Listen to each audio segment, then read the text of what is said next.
அன்றைக்கி லஞ்சுக்கு வந்து இந்த பிந்தி மசால் வந்து ட்ரை பண்ணியிருந்தேன். நார்த் இந்தியன், பஞ்சாபி குசைன்ஸ் இதில் வந்து இருக்கும். சப்பாத்தி கூட வந்து அவங்க பேர் பண்ணி சாப்பிடுவாங்க.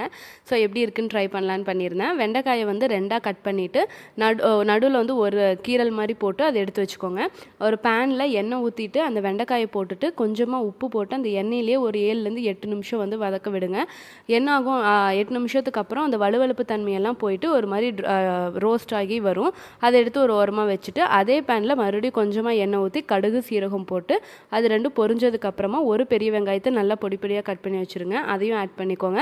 ஆட் பண்ணிவிட்டு 2 தக்காளியை மிக்ஸி ஜாரில் வந்து அடித்து அதையும் ஆட் பண்ணிக்கோங்க.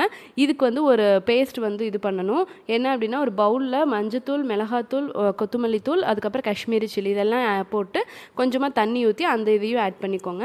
அது பச்சை வாசனை போனதுக்கப்புறமா லைட்டாக உப்பு போட்டுட்டு நம்ம ரோஸ்ட் பண்ணி வச்சுருந்த வெண்டைக்காயும் போட்டு ஒரு மிக்ஸ் கொடுத்து இறக்குனீங்கன்னா சூப்பராக ரெடி ஆகிடும். ட்ரை பண்ணிவிட்டு எப்படி இருந்துச்சுன்னு